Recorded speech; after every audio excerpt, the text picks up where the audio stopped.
Hello and welcome to another update video about Bitcoin. I just want to do another update because just something is happening where you could prepare for on the Bitcoin chart.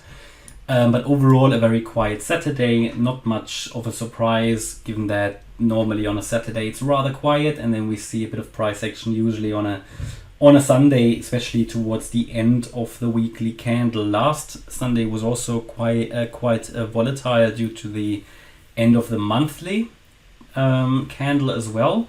But overall, let's take a look at where we are on the Bitcoin chart here. Nothing changed anyway with these Elliott Wave patterns, so we still have the wave 1 and 2, another 1 2, another 1 2 setup that I explained in a little bit more detail in the previous video, so I won't go through all of that again, but you can take a look at the previous one if you just want to get a bit of a refresher of that.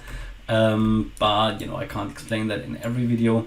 Now we are still here in this possible 1-2 pattern that we can currently assume that wave 2 was finished. As I said yesterday in the for the channel members, I posted the signal that here the wave 2 in the small wave degree wave 2 here could be finished, and when I did that we also moved up quite significantly in just a couple of hours maybe, but we haven't yet seen the breakout that we really want to see. As I said before, what we now need to see is really the move above this wave 1 high at 23,480. Then, even more important, the move above the wave X high, which is currently at around 23,640. That would also take us above this ascending trend line of this channel in which Bitcoin at the moment still is in. So it would really need to move higher from here and break out. The bulls currently, it's in the bull's hand, I would say. As long as these lows are holding, especially the 22,415 one, or roughly 22,400, plus minus a few dollars, as long as that is the case, we can focus on higher. More imminently, of course, this 22,760 level needs to hold, and then we can push higher in this wave 3, where we've got a target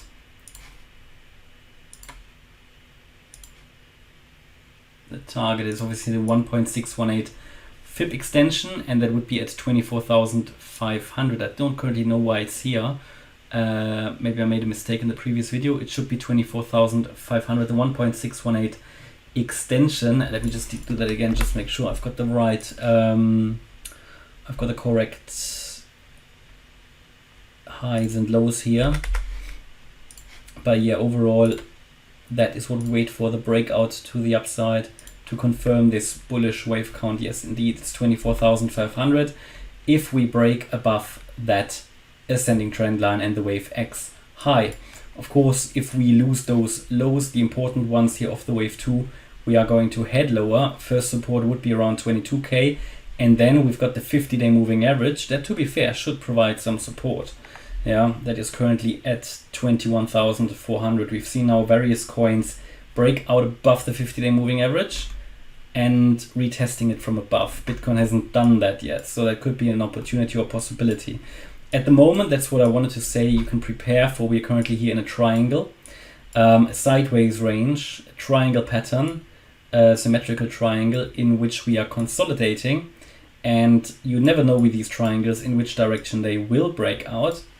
But you can obviously take a look at that breakout point, and we can formulate here some targets and see if they are actually in line with the Elliott Wave patterns. So depending on where the breakout would be, let's say it is here, maybe tomorrow or so, that would take us pretty close to that wave 3 high of 24,500. Very, very close.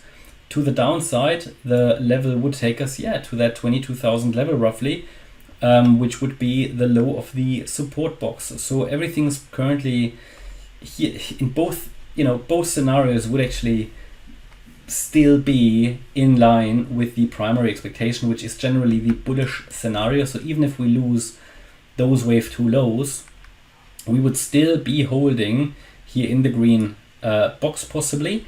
And even if not, we would not invalidate, probably, at least not yet, the $20,700 level.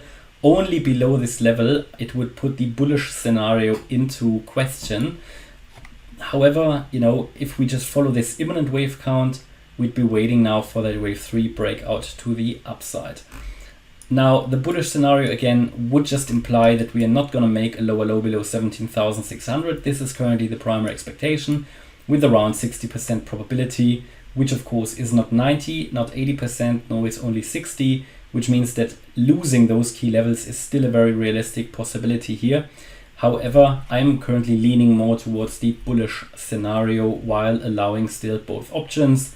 All we can do in this market is to follow the Elliott Wave patterns, the probabilities, and those obviously can change if certain scenarios in the chart change, and I'll make you aware of these as soon as possible. So I wish you a good start into the Sunday, and I'll see you in the next video. Bye bye.